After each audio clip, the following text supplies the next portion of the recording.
app and the Zingo TV app in the respective store on iOS and Android. It's free. Why aren't you downloading it? Also, for Zingo TV, it's available on Roku Fire Sticks, Amazon Fire Sticks, also Google Chromecast, and all smart TVs from 2016 forward. Welcome to this edition. Is going to be, well, I got 3 Italians here. What do you think I'm going to start off with? Okay, Serie A. I got Sabrina Belmonte, the coach, Carmen Asacco, and Giancarlo Lino.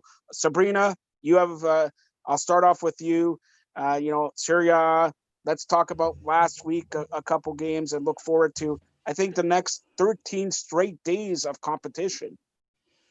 Yeah, we can't wait. It's back. We got a little taste of calcio in the past few days with the Coppa Italia. We had the 2 second legs of the semifinal. And yesterday, or on Wednesday, we had the final, which was, on first glance, probably not too exciting. But if you watch the match, it was definitely something to behold. And in the end, the city of Naples is celebrating nonstop. All right, wait. Penalty kicks, 0-0 till penalty kicks, Napoli, and some team, Giancarlo. Can you mention the second team? Juventus. And who won, Giancarlo? Not Juventus. And Giancarlo, is Juventus your favorite team? Yes, they are. What went wrong? Everything went wrong. It's return to play. It's, what are you going to do? Look how calm he is. Look how calm he is. If it's a team that you show more passion, Carmen, tell him to show more passion or put him on the bench. You know what? I have to give him kudos because he was right. I forgot how practical Italian soccer teams were. And he said, no, they're going to start off slow and blah, blah, blah, blah. And I said, no, they're going to come out gangbusters like the season was going. And they managed to almost put us to sleep. All 3 games. All right. Fantastic. You saw Giancarlo, the Bundesliga come back with a bang. You saw, Dortmund and Leipzig move, fast play, great football. And then you see the new Napoli drop into their 18-yard line and find a counter attack or find a 0-0. You find an Inter that was individually and as a group underwhelming. And Giancarlo said that, and I was like, no. But I pardon myself. I apologize for forgetting how practical the Italian game is and the Italian soccer people are. All right, Giancarlo, I know we're going to keep this tape because this is the first and only time that the coach is going to praise you. First and only time, all right? Will never happen again, at least on this show, all right? So, Sabrina, back to you. Tomorrow we got a couple of matchups. Sunday we got a couple of matchups. Which matchups are you looking forward to, let's say, until Monday, let's say? My match that I'm definitely going to tune into and be paying very close attention to is when Atalanta face off against Sassuolo. So Sassuolo's been really punching above their weight class since they got promoted a few years back. They've even made it to the Europa League once. Pretty impressive. So an interesting stat, Jeremy Boga was a former Chelsea player, and Ciccio Caputo, who was previously playing in the Serie B a few years ago, they've jointly generated 8 goals in their last 4 games playing together. They're an unstoppable force. If you've been watching Jeremy Boga the last few matches before the suspension of the league, he's been amazing, scoring amazing goals. And Atalanta's Atalanta. They play a very attacking style football. I think they're going to be raring to go. Before the season broke, they had just progressed into the Champions League quarterfinals, which is an amazing feat for a club their size. Also, their region in Italy was hit very hard with the coronavirus pandemic. So I think they're really going to want to come out strong and bring some good vibes back to their city. And I think that match is just going to be exciting. Although it's the first one back, you can't ask for 2 more attacking teams to watch on the first match day back. All right, Sabrina, who you calling to win that match? I'm going to say Atalanta will take it. Let's call it 3-2. Oh, high scoring affair. Okay, Giancarlo, this weekend, which match are you looking for the most? The Atalanta one is a very intriguing matchup just to see where this season they've had. Really impressive, exceeded all expectations. But I'm going to go with Torino versus Parma only because I'm interested to see how Totti can really, I guess his trajectory was being an elite goal scorer. He's had some flashes in the past of showing that. Now with this COVID pandemic, maybe he's had some time to regroup. Maybe if he had some lingering injuries, had a time just to reflect on everything, take some time away. I think this is going to be good for him. I can see him come back, score a couple goals, and get back to form, because now with the Italian national team, looking at some of these guys for maybe next year for the Euro Cup, he still should be shortlisted for that. He's a very capable goal scorer. He's a guy that tracks back a lot. I'm actually going to have all eyes on him this weekend and see what he can do after this whole return to play. All right, Giancarlo, I'm going to ask you, do you guys, your team, Juventus, bounce back on Monday? Yeah, definitely. I think they're going to bounce back. I think maybe this is probably the best thing.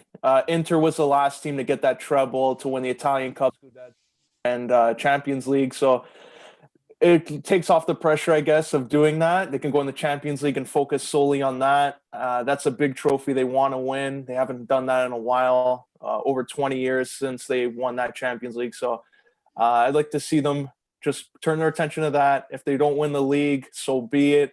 They've done that now like 8-9 years in a row. Let's just go for the Champions League here. All right, Coach Carmen Asako, I'm going to ask you, forget about which match are you looking forward to. When you look at matches on the TV, or just when you go to games or whatever, what are you looking differently that me, Giancarlo, or Sabrina looks at the match? Do you look at the players and the team differently as opposed to us? Yeah. I sort of look at. I'll do my homework and make sure that I know which system is playing and what system interests me as well, and how they execute that. The pressing part of it, their middle and their dropped off part of it, their final third defending, and their attacking third defending. How that differentiates. I look at all those things. I look at the personnel and the way they structure the players, and what attributes each player has in each position. I think I take a long look at that. And I'm just interested to see how their lines, the Italian is very linear game, very lines, very organized in their stepping and their dropping and their spatial defending. But you look at when the ball recycles 3-4 times, how responsibilities kind of change in between men. Okay, well, it looks like I'm really interested in a lot of the 3-back systems, which isn't really a 3-back system.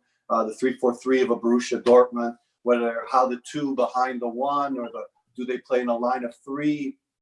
So those things are something that I always look at. And obviously there's entertainment value. I mean, you look at the value of watching Napoli go forward in transition. You look at the value of Juventus and breaking down teams. But like from what I watched in this last, since the Germans started again, the Germans have been very very disciplined in their tactic, very disciplined in their overloads on their field. As opposed to the Italians that you could see in the attacking phase, they rely on individual things. There are patterns and there are movements, but a lot of the Italian practicality comes out in their defending, and a lot of the individual stuff comes out. But the German game right now is, I think, very, very.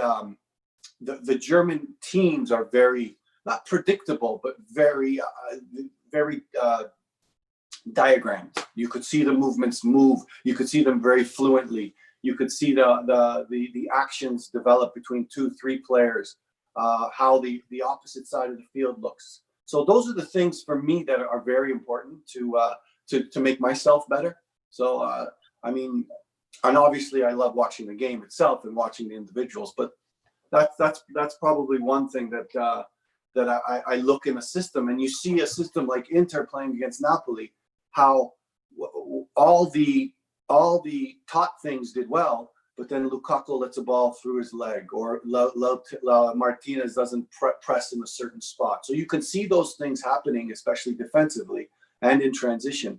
But those are the things that really, I look at and then I relate it to what I'm doing or relate it to where in my teams. For you, which is the best schematic that you prefer to play? I mean, I think teaching and success are also obviously two different things. I mean, if you look to the Dutch game, the 4-3-3 will do the best for total football because they give you more triangulations all over the field.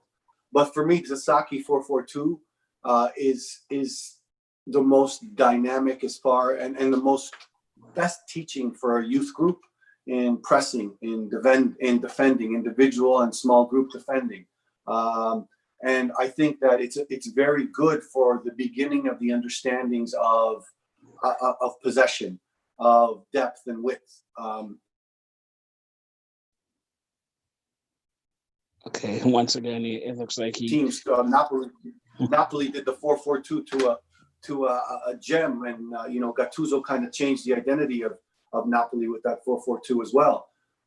So those are that for me, the 4-4-2 is the best teacher of defending, the best teacher of depth and width and support around the ball. But and then other mentalities of the Dutch because they have the more support around the ball. All right, so final question. I'll start off with Sabrina. 10 days into sort of COVID break, coming back from a COVID break, do you think Serie A, have hit their stride, or do they still have to get 2 or 3 more matches under their belt? I definitely think they need to have a few more matches, which is really good that this weekend is what's starting off the matches in the league. So the 4 matches that we have on the weekend are basically getting those teams up to, where everybody else is in terms of games played.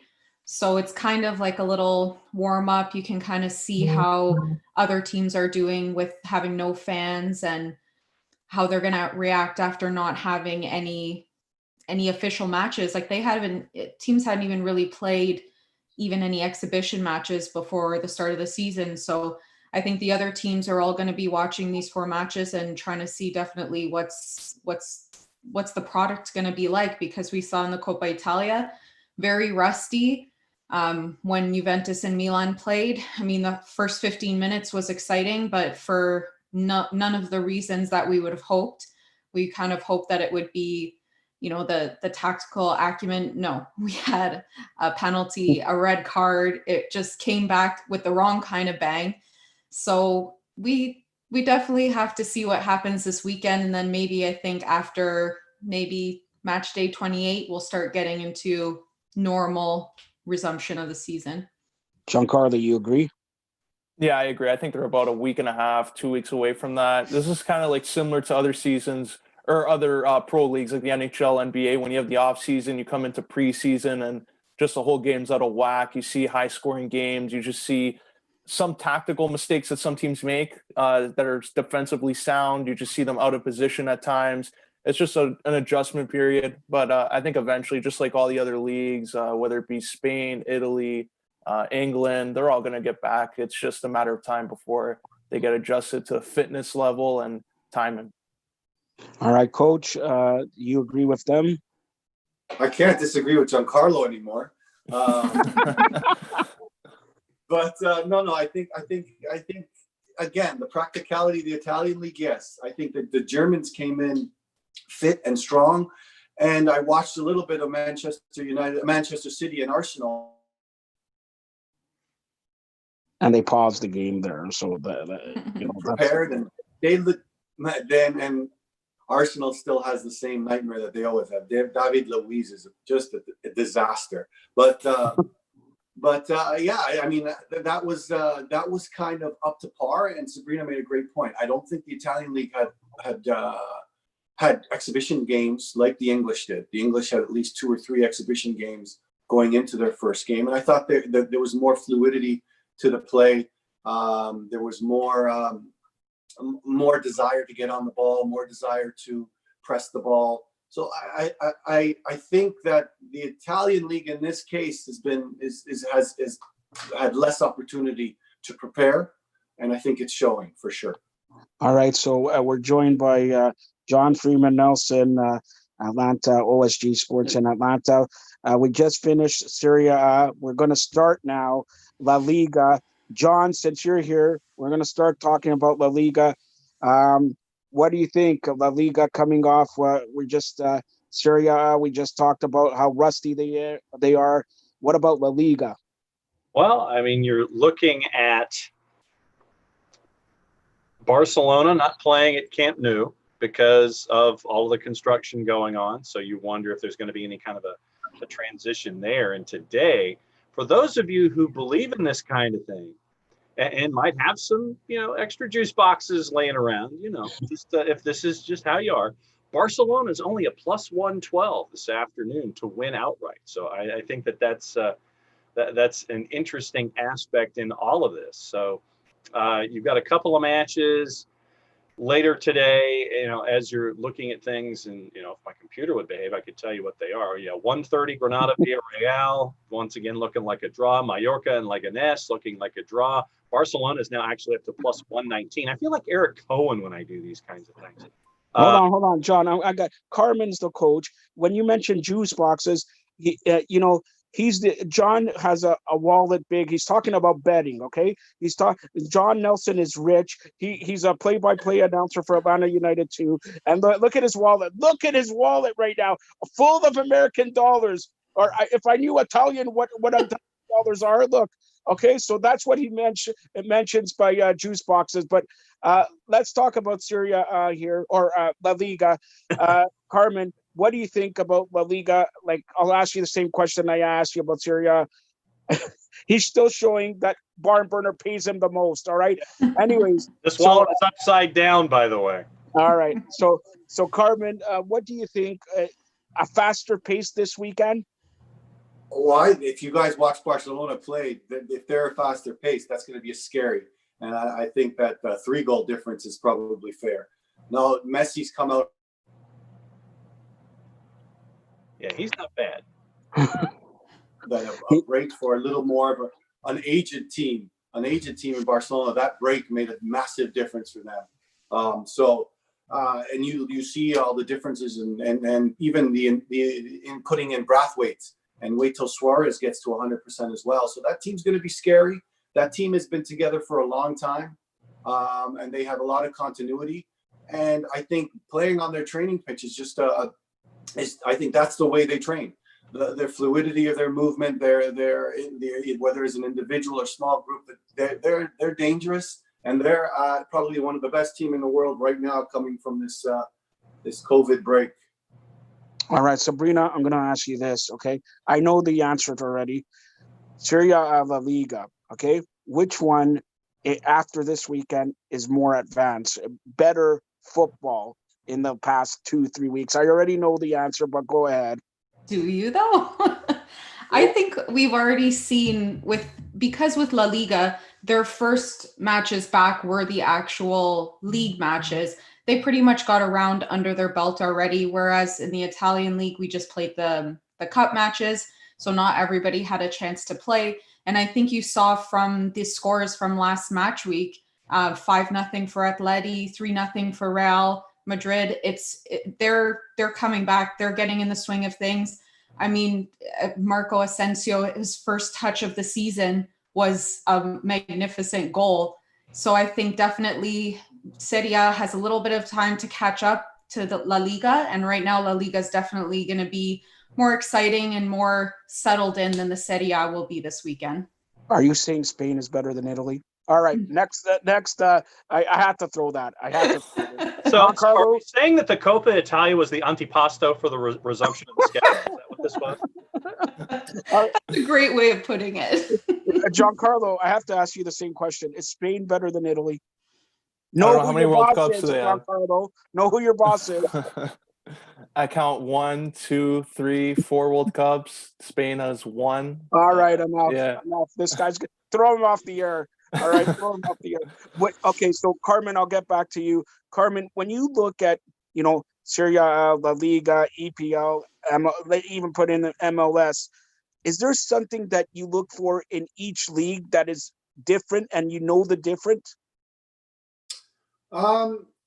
somewhat. I mean, somewhat. The Premiership has obviously have to offer a little more entertainment value. I think it's also the identity of who's managing those teams. I mean, for like you look at the MLS and you look at Atlanta United right now, from the transition they made to the Dutchies. They were an exciting and massively attacking team with flair and just an incredible mentality to go forward and beat you. Now they're a little more systematic. They're a little more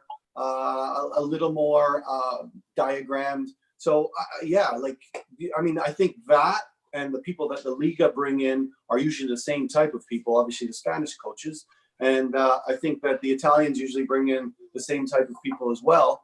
But this year, pre-COVID, the Italian league made a massive transition in the attack, made a massive transition into pressing higher, and Conte was a great example of that, and he's always been. So I think that they do have their own identities as a league because of their cultural background. But I think that the game is so international now. I think that the managers are more reflective of what the teams are, and I think obviously there's more Italian managers in Italy and Spanish managers in Spain. So I think that's a reflection, and I think that the English league, the Premiership, is just an entertainment, and they need to entertain. You look at Sheffield United, the audacity of that group to play with three in the back and have their two backs attack and get wide and get forward to leave 2+1, and they're in a Europa League spot. So, and that's just because they brought in a different type of mentality, but it's a going forward mentality. So if you have a good group, a good system going forward, I think you can be successful, especially in the Premiership. So I think that they have their identities. I think the managers are more important, and I think that goes for every league. All right, we got to say goodbye to Sabrina. Sabrina's got to prepare for her Serie A match 3 hours before the match is already. Sabrina, tell everybody how they could get a hold of you. Yeah, you guys can find me on Twitter at my handle SabriB10, and tweeting mostly about football there. A little bit of the other sports when they come back, but mostly about football. All right, take care and go have some sandwiches before 3 hours, pre-game prep, and we'll continue on here with now EPL Back of the Net with Carmen Asako, John Freeman Nelson, and Giancarlo Alino. With Sabrina Belmonte. Now, EPL coming back. I'll start off with you, John. It looks like first place is done. Okay, so are they going to be? We talked about Serie A, La Liga, sluggish and all that. How do you think the EPL is going to? Are they going to go off to the races, or just because English football is always known for laid back? Well, I think that honestly, it's going to come down to, I think this first weekend, short of what we've already seen involving Manchester City and a horrific Arsenal side, we've seen the difference really between what Manchester City's doing and what Arsenal's up to these days. And Mikel Arteta definitely needs to make some changes. And probably one of the first ones is not renewing David Luiz at the end of the month, because when you're 33 years old, apparently David Luiz wants 2 more years. Arsenal only wants to give him 1 more year at the age of 33. And he's making over $6 million a year right now under his current contract. And after, instead of a master class, a lot of folks were referring to what he did against Sheffield United as a disaster class. And I'm sure that Carmine could agree with what happened with David Luiz, where it was an own goal, a red card, and a third. I mean, he got the disaster class hat trick in the game against Manchester City. But I think that short of matchups that have that disparaging talent level in the table, I think you're going to see a lot of low-scoring games. This afternoon, as we're talking, you're going to get the first 30 minutes of Norwich and Southampton going at it. Norwich is trying to come up with a Christmas miracle and figure out a way outside of the relegation zone. Later this afternoon, it's Tottenham and Manchester United. If you look at the juice box purveyors right now, they're looking at both of those matches as draws. I think that you're going to have low-scoring games, at least off to start, if you have teams of comparable ideas, because you want to try to have your footing established, no pun intended, underneath you for the end run, because everybody's got 9 matches left now, and it is a sprint to get out of the relegation zone. If you are Bournemouth, if you are Villa, or if you are really Norwich. And so when do you start playing things closer to the vest? I think that's the question, but I think you're going to get lower scoring stuff out of the blocks. Carmen, I got a text message from a guy named Norm Rumack. Okay. No. Yeah. And you know where I'm going on, John, with this. Yeah, I do. Yes, he wants to know, and Giancarlo appears right now. He wants to know your thoughts on what Chelsea can do in the last 9 matches. Well, I think, first of all, David Luiz would got a hammerhead alert for sure after last game. But so again, Chelsea is a group that's building for the future. They need to. He's still going to go with the young players. I think Tammy Abraham and Mount and players of that ilk. And I don't know if he's going to give up on Zuma, but and obviously Rudiger keeps things together. They're going to be a very caution to the wind type team. I think that they're going to be very proactive and very committed to winning games, and I think that's what they have, and I think they're going to be very, very, very positive and get positive results and end up in a secure European spot and a Champions League spot, and I think they're going to be one of the best teams in the world moving forward. Since I asked Norm's question, I'm going to go back to John Freeman Nelson's Carmen. John Freeman Nelson's team is not in the EPL, down a little bit. Swansea, okay? Yeah. Give me your thoughts. Give me your thoughts. Look at his face. Give me your thoughts about Swansea. That's John Freeman Nelson's favorite team. We're it's because, full disclosure, remember the Swans Trust, and we have our elections coming up. But no, we're mid-table in the championship right now. We don't have the money to invest, much like a lot of other folks. So biggest thing for me is to be competitive in the championship, as competitive as you can. And at the end of the day, don't get yourself relegated back down to League One, because we've seen in places like Bolton and Sunderland what happens when you leave the championship and all of your resources go away. So right now, just be who you are. And right now we're mid-table in the championship, and that kicks back in tomorrow with a full schedule over the weekend as they get their sprint ready for the end of the run in the championship. But to your caller Norm and his ideas about what's going on right now with Chelsea. Chelsea's in that last Champions League spot. And even if they don't improve, because right now they're 5 points behind Leicester City, even if they don't improve their lot going into the end of this year, next year you're looking at a front line, probably a 4-3-3 of Ziyech, Abraham, and Timo Werner. And that ain't nothing to sneeze at. And I think that what we've seen is Chelsea build to this moment to where you get through, you do as best you can with all the young guys. And Coach, you mentioned guys like Mason Mount and Abraham as a part of that framework going forward. But I think that next year will be interesting to see how Chelsea continues and how Frank Lampard can adjust with all of that firepower up top. Okay, Giancarlo, I know. Stop texting me. You want a Hammerhead Alert T-shirt? I'm working on it. Carmen's got about 7 of them. All right, I'm working on it. All right, Giancarlo, I'm working up. But Carmen, can you talk about John's favorite team, Swansea? What are your thoughts about Swansea? Well, you remember Swansea in Premiership? They were fantastic. They've done an amazing job of developing players and then getting and coaches and managers. I mean, if we remember correctly, Brandon Rodgers. Yeah. He was the one who built that system. They were an amazingly possession-oriented team. They're great to watch, and they pretty much got rid of a great manager. Developed them. Well, they got rid of Michael Laudrup, and then that was the beginning of the end.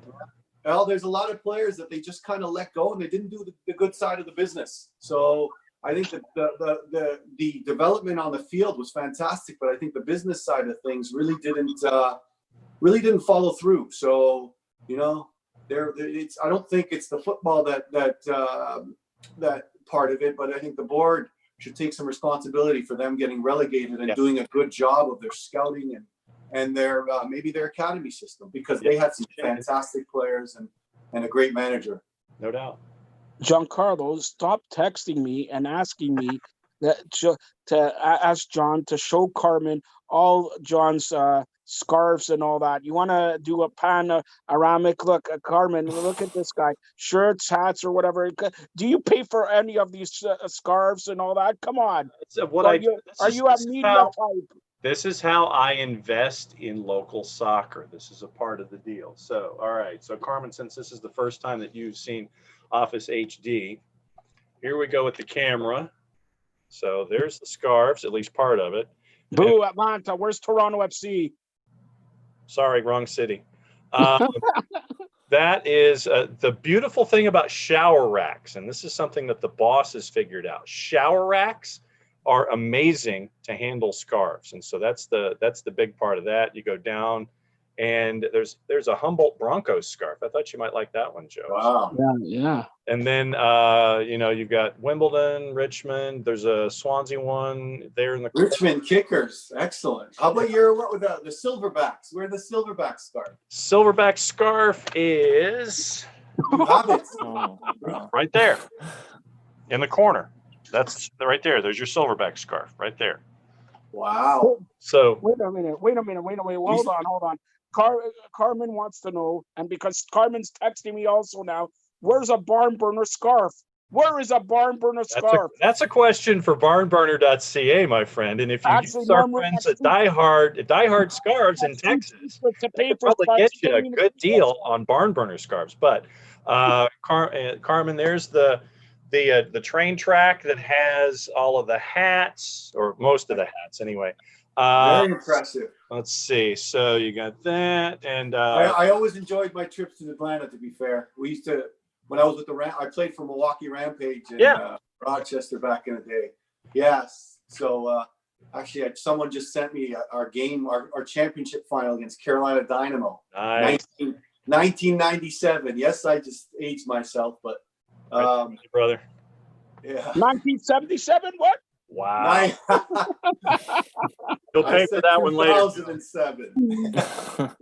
But that's the quick tour of Office HD. The hats are part of a train track that was installed when the boss and I got married, and she's like, you have 425 hats. What do we do with them? Wow. And she's like, well, what do we do? Because having been in the business since I'm 78 years old and having covered a lot of events, I like to go and get a hat from like each event that I go and cover and things like that. So short story long, she was like, okay, do we put a nail in the wall for each of the hats? And I'm like, well, no, because then that gets kind of messy. So we got our handyman to install a train track in 3 of the 4 walls.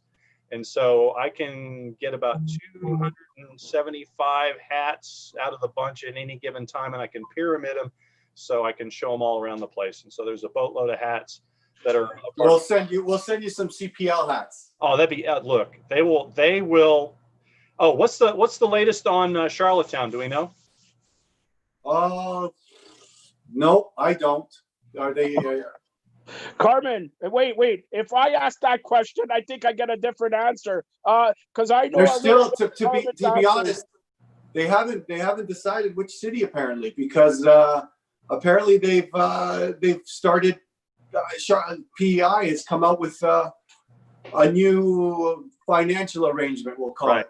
That's kind of made things a little more conducive to going there. Yeah, and Charlottetown was the leading contender that I'd heard out of the PEI. But yeah, to your point also about Sheffield United, that we got into the Premier League discussion. Everybody, Chris Wilder installed the 3-5-2 last season in the championship, and that got him promoted. And everybody is sitting here freaking out overseas anyway, looking in the European theater, looking at Wilder and his 3-5-2 going, oh my God, this is so novel. It's an incredible idea. But for those of us here in North America, we've seen the 3-5-2 before, the 5-3-2, whatever you want to call it. So for those of us here on this continent, looking at what's going on in Europe with Sheffield United, we're going 3-5-2. We've seen that before, but it seems to be reinventing the wheel when it comes to Premier League football. And Sheffield United, by the way, Joe, got screwed yesterday, or got screwed in their match against Aston Villa. The Hawkeye system failed for the first time in 9,000 matches. And Hawkeye has apologized. But honestly, it's a review now of VAR, where the VAR has to sit there and look at the replay, because you had like 33 seconds between the time that the goal was scored and the replay and all this kind of stuff popped up. And I think it was 1:09 before you actually started play back. But the PGMOL, the Premier League Officials Association, basically is telling their VARs now, if you see something, say something. Don't just sit on it, because the VARs sat on it and cost Sheffield United 2 points, which could have put them in 5th in the Europa slot after yesterday. So Sheffield United got screwed. Joe, carry on. Okay, Carmen, I got to ask you, you touched on this with John. You played in Atlanta and all that. What's your best memories of a city like Atlanta? We're not talking about hockey, the Thrashers. Anybody ask him about the Thrashers, you'll see him like Fred Flintstone, the smoke come out of his head there. But it's more like The Exorcist with Linda Blair, and you see the head go. What's your thoughts on Atlanta? And don't tell me WCW, okay, or NWA or Ric Flair or anything like that.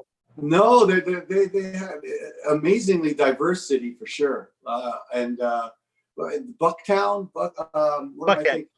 Bucket, yeah. That used to be the place to go, and it was a good time. We'll leave it at that. Wait, hold on.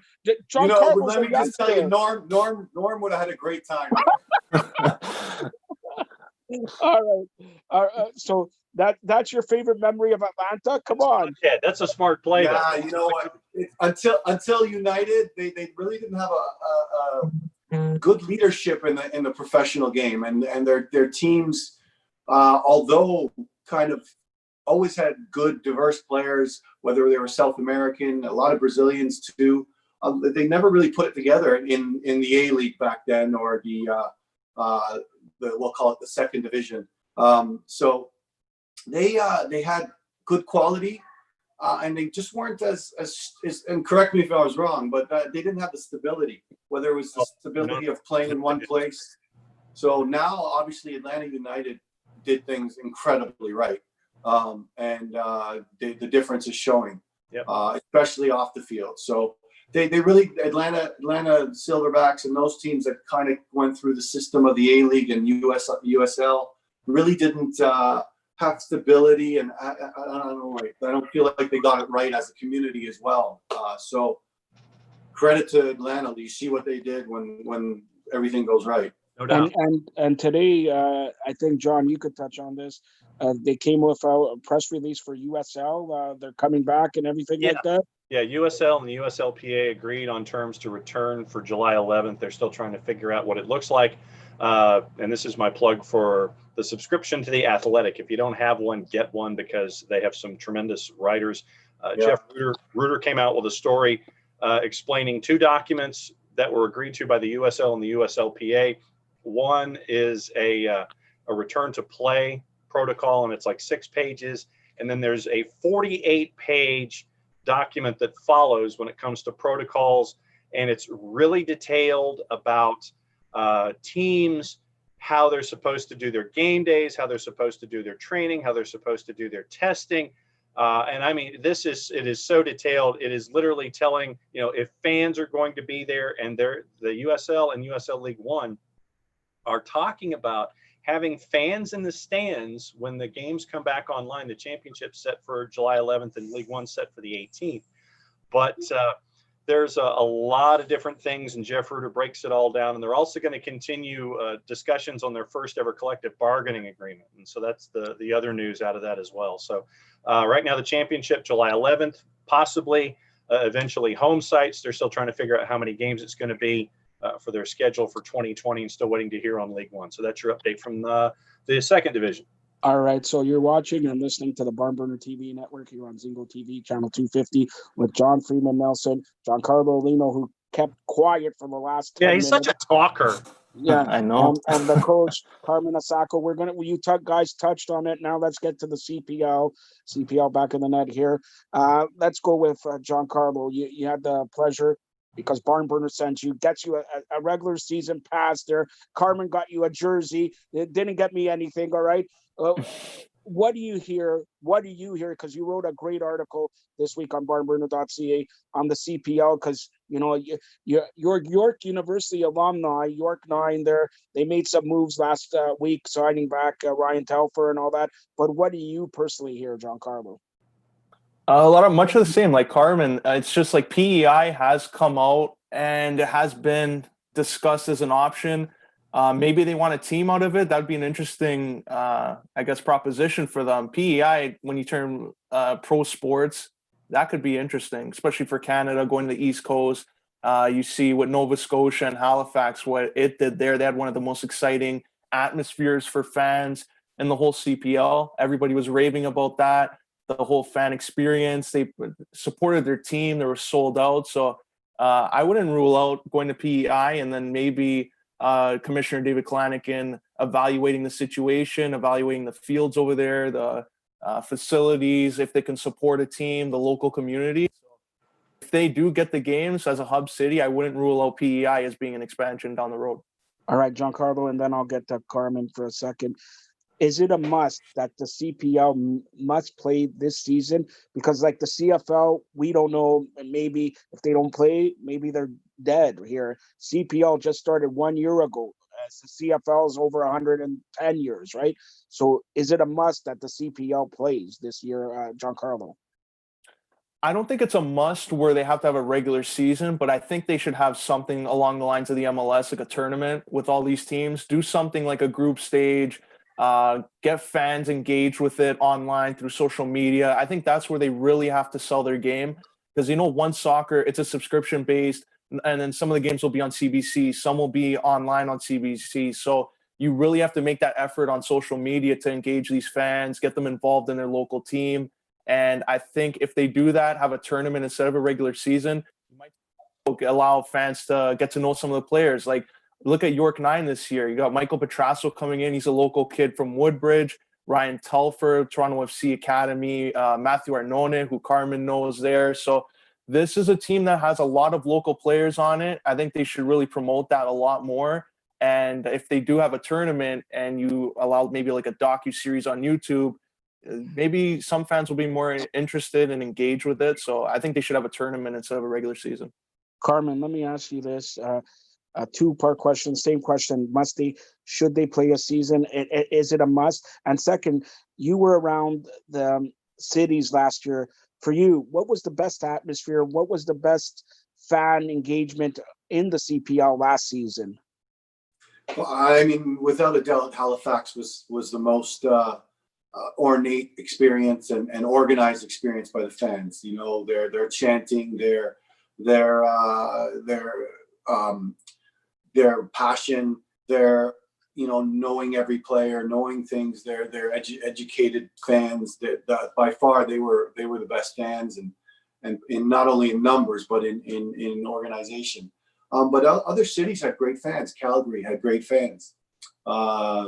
Winnipeg even had a good number of fans. I guess there's not much to do in Winnipeg, but they had 7,000-8,000 a game, and they were engaged, and it was a good group, and it was a good atmosphere. Obviously, the 30,000 football stadium didn't help the ambiance, but it was a good following. Hamilton had a good year with a good following. And again, is it a soccer specific stadium? Absolutely not. But they still averaged over 7,000, and it was educated fans and passionate fans, and Hamilton is a fantastic city, and I think they showed that as well. And I think the idea of PEI or Charlottetown having a CPL team is fantastic. Obviously, their facilities need to get better and improve, because right now they're probably going to be playing out of the university, which is we did a national championship there in 2015, I believe, or 14. And I mean, the facility was okay, but they need to grow it, and they need to grow the surroundings of it. And I mean, it's a great soccer town too, so that would be great. As far as CPL having to do something, I absolutely agree with Giancarlo that they need to be visible, and they need to do a better job being visible. And a tournament will definitely bring some sort of interest to the team, to the group, and they still need to do something to attract the mediocre soccer fan, because fans like myself and fans like people that are involved in the game are going to be watching. But what about the kids just starting in the house league? How are they going to attract that market? How are they going to attract that group? How are they going to attract the part-time players, the amateur adults that in our city, in Toronto, there's probably 10,000 amateur adults playing. So that's where the marketing has to come, and they have to target those people to get them engaged. I think that's necessary. And again, it's all going to come down to dollars and cents. Giancarlo mentioned One Soccer. They have a responsibility to One Soccer, and One Soccer, wants the product to be seen. They want the teams to play. So there you go. So it's going to come down to how much are the owners willing to invest, and how much is One Soccer willing to do to make sure that the CPL gets the exposure. Before I get to John, I got a text message, and this is to Carmen. And you don't want to piss this guy off, all right?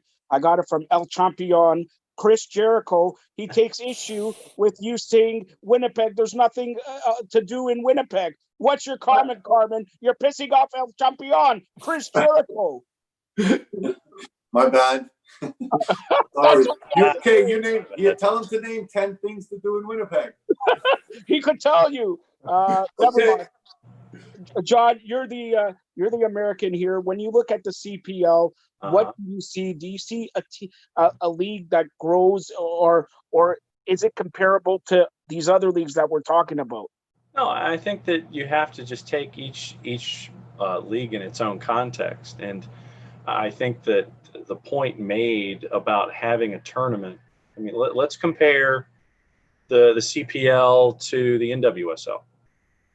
NWSL has decided that they're going to have a tournament in Utah, and that will be their season.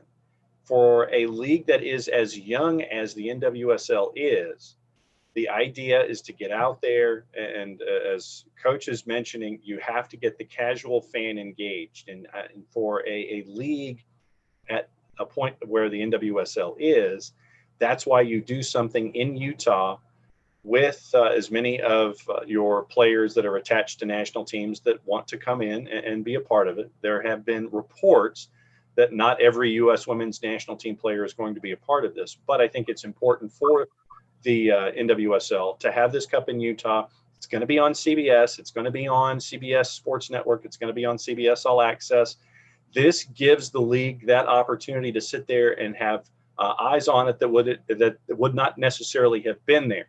For the CPL, that's the same thing for me. I think that if you have this tournament, I think that if you have it in a market that wants to have each and every team there and welcome it and be a part of it, and as Giancarlo is saying, perhaps have if it's on PEI, to have Charlottetown or whatever city is engaged in the tournament, to have it be an expansion franchise. I think it's key to the growth of the league.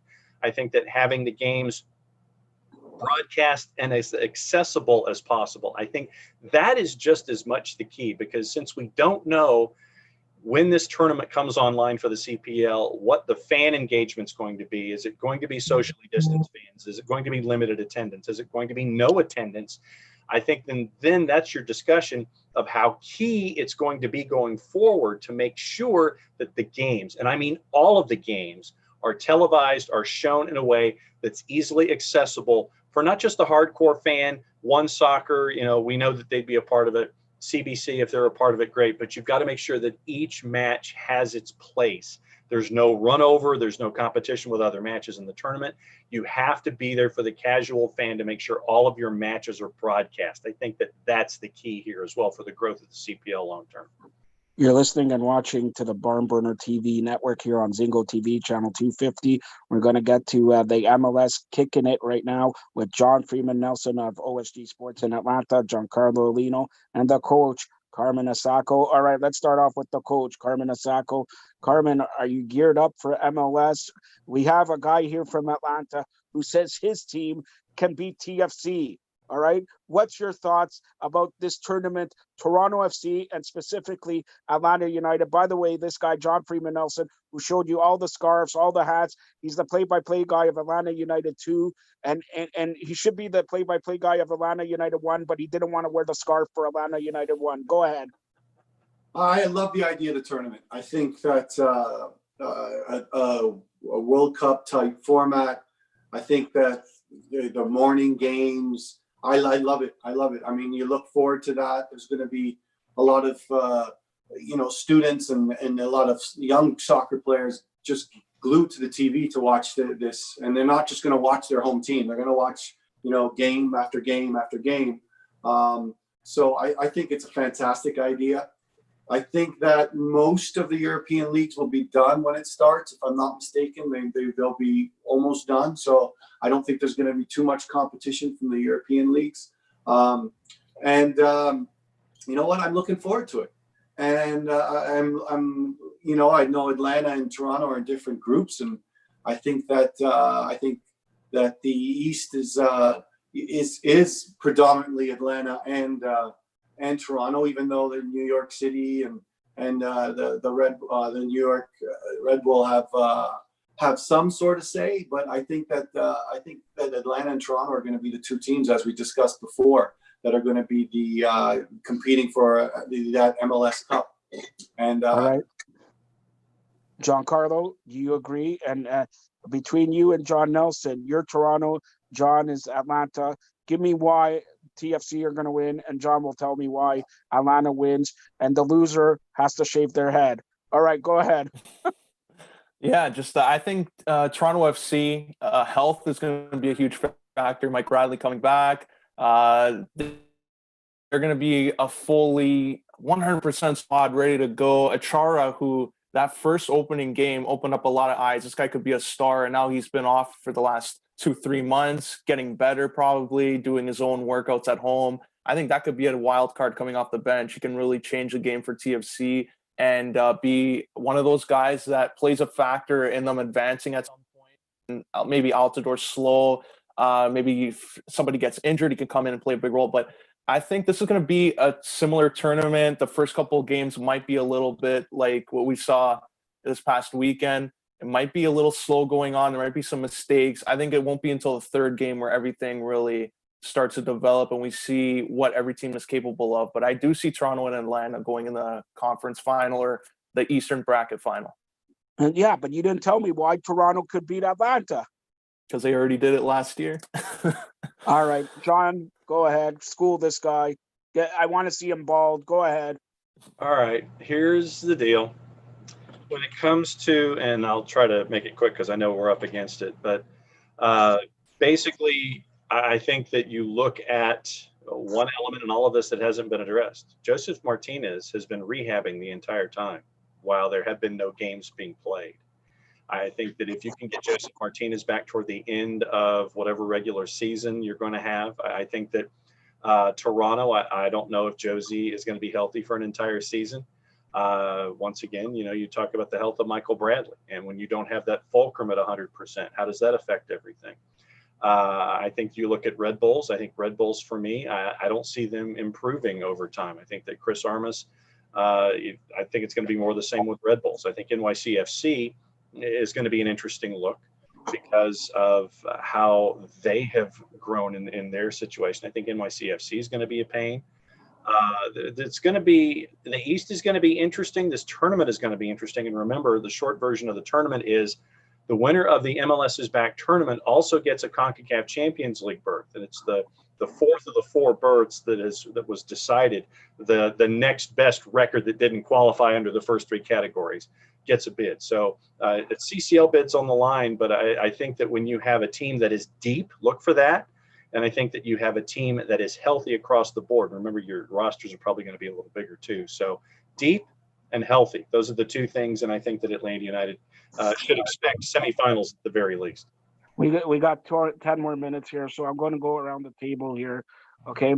So with this MLS is back and all that, after this tournament, did they anybody said they're going to play some matches, or in August it's finished? No, I mean, they're still trying to figure out what the schedule is going to look like. They just don't know what it's going to look like after this tournament. And obviously, you've got some time to figure it out while you're in Orlando in this bubble. But no, there's going to be some kind of a schedule. We don't know what.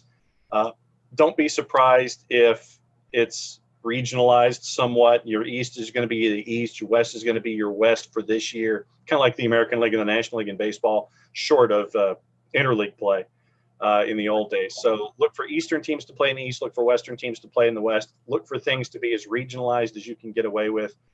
Travel protocols will be discussed as a part of that as well. So there will be a schedule. Don Garber is aiming for it. We don't know how long it will be, though. All right, let me go around the table. Is Orlando at an advantage because all these matches are played in Orlando? John, start off with you. Nope. They've never won a playoff game. They've ever been to the playoffs. And so, no, it's not a big deal for me that Orlando's there. Giancarlo.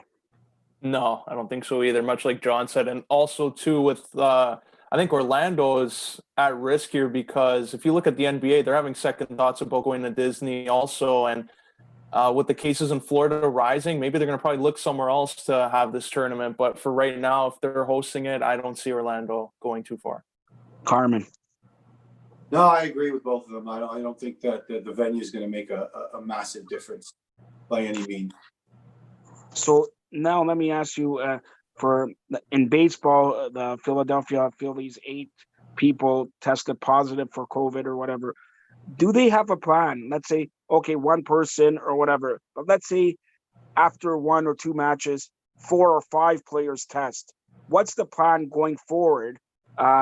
John, do you want to take this one? As far as I understand it, you're having consistent testing protocols, and you had an Atlanta United player and an Inter Miami player test positive for COVID-19 within the last 24 hours. So what they do is, in this situation, you're looking at another test to see if you get a second positive, and then you're looking at 7 to 14 days, an indeterminate window, roughly a week or 2, and you're only allowed back into training if you get the okay from a league physician and a team physician. And the fact that you're catching it now aids in the fact of being prepared and being released to possibly play in Orlando. If something happens in Orlando, there are protocols there as well, but also there's contact that is minimized, and the league and the teams have agreed to protocols where you're only going to be in certain sections of your hotel. NBA is at a different part of campus. MLS is in a different part of campus. You're on floors. You're in rooms next to each other. Everything is wiped down consistently, treated consistently. Social distancing is all a part of it. And the keys are, once again, social distancing, taking care of yourself, and just being wise about your interactions. But there are protocols in place. If there is a positive, once again, it goes into isolation, testing to come in from behind. And if you get a second test, then once again, isolating that individual from everyone else, and then contact tracing to go backwards. All right, I got to ask this of Carmen here. We talked about, because me and you are around the same age, we talked about Varsity Stadium, and Giancarlo, it's like Varsity Stadium sitting down on a rock to watch football. All right, BMO Field is adequate, but when is it about time that Toronto, we're sort of getting a World Cup in 2026, okay? When is it about time we get a soccer-specific stadium that fits about 30,000? Don't you agree? They should break down Varsity Stadium, make a stadium like that. Carmen. Well, I mean, I was with TFC back in 2007, and that is a soccer-specific stadium that they threw the Argos in. So, yeah. I mean, and they have the potential of building that stadium up to 40,000 for the World Cup. Build up to that, yeah. Because one side of the stadium is still only the supporter section, and they haven't built up on that. So I think I like BMO. I like BMO. I like the optics. I like the visual availability in the seats. I like BMO, and I think that they'll do a good job to make that a very good World Cup facility as well. All right. So Carmen, we just got a couple minutes left, but at 3:30 here on the BarnBurner TV Network. But at 3:30 on the BarnBurner TV Network, one of our colleagues, Frank, is interviewing Bill Manning. All right. Do you have any questions, Carmen, for Bill Manning? And look at the face on Carmen right now. Okay. No, Bill and I go way back. Bill was the GM of the Minnesota Thunder when I was playing for the Milwaukee Rampage. And we played in the playoffs the year after we won it. So it might have been 1998. And he never lets me forget. We're losing 2-1, I think, or 3-1. And I stepped out to intercept balls. And this player on their team, Mike Anderson, I believe, or Anderson, hit a ball from about 65 yards, maybe 70. And it just looped over my head into the back of the net. So every time I see him, as long as he doesn't make that comment, I'm good with it. I'm good with it. So no question for him. Okay, Giancarlo Lino, do you have a question? I'll get our guy to ask your question of Bill Manning, of course, coming up here on the BarnBurner TV Network today in 2 hours at 3:30. Go ahead, Giancarlo. Yeah, just I guess for World Cup in 2026, are there plans for BMO Field to grow and maybe to that 50,000 seater, 45,000, or if Rogers Center would be that destination? Because Rogers Center has hosted TFC games in the past. Would that maybe be a situation for the World Cup? All right, John, I know you probably want me to ask him what's going on with the articles in CFL, but anything else? What has he had to work on the most off the field to get TFC ready on the field for hashtag MLS is back? All right, so I'll hopefully get those over to our guy Frank to ask Bill Manning. All right, as we close out a wonderful soccer show, John Freeman Nelson. By the way, Carmen, you can check out John Freeman Nelson every day. This guy, Monday to Friday, he does soccer down here, meaning is it soccer down here or soccer up there or soccer in the north or soccer between the poles, whatever. But soccer down here every day on the BarnBurner Network. Go ahead, John Freeman Nelson. Easiest ways on the Twitter is at Soccer Down Here Daily TV. And you can catch the replays here from 11 p.m. till sometimes 1:30, 2 o'clock in the morning on Zingo TV Channel 250 here on the BarnBurner Network. Also, you can catch us on Twitch live starting 9 a.m. Eastern time on Soccer Down Here. Jason Longshore hosts it, and I am along for the ride and making sure that everything stays in one direction going forward. So at OSG Nelson, at Soccer Down Here, at OSG Sports, and don't forget to like, friend, be a part of the conversation on Facebook, Instagram, YouTube, and soccerdownhere.net. All right, Giancarlo, your turn. But before you start, Giancarlo just texted me and asked, Carmen, do you play PlayStation 4? He wants to play FIFA with you. What is going on? Carmen, Carmen, do you have an advocate? Like, I'm your Paul Heyman here. Come on. My name is Carmen Isako. Go ahead, Giancarlo. Yeah, you can follow me on Twitter at John_411, Instagram at Giancarlo_Alino. Check out all of my articles on BarnBurner. And of course, here in Toronto, every other week, Sports Vibe Talk segment air on Vibe 105. Go to the sports page there at Vibe 105 TO_sports to check out past interviews. Are you ever going to interview Carmen Isako on Vibe 105? Or what? It's been done. It's been done. It's been done? Or what? You only got one interview a year or what? All right. No, all right, Carmen. Any last thoughts here? You already pissed off Chris Jericho. Any words, because Ric Flair? I know he's in Atlanta now. Any words for Ric Flair? Woo! In Atlanta? No words for Ric Flair. Just take care of yourself. All right, and Carmen, of course. Any words for York University? Any update there? No, I mean they've canceled all fall sports. It's the Canadian precautionary system is what it is, and you look at the Corona situation in PEI. There was one case, and that got resolved. So let's hope that they go there and they have fans in the stands for the CPL. And you know what, Carmen? Like, I know they canceled, but there's an opening for Bocce. Are Yeah. you with, coaching Bocce or what? Yeah, anytime. All right. Let me watch what system to use. Then I'll try to get into it. All right. For John Freeman Nelson, Giancarlo Lino, and Carmen Asako, this has been the Soccer Show here on the BarnBurner TV Network, Zingo TV Channel 250. Thanks a lot, guys. Anytime.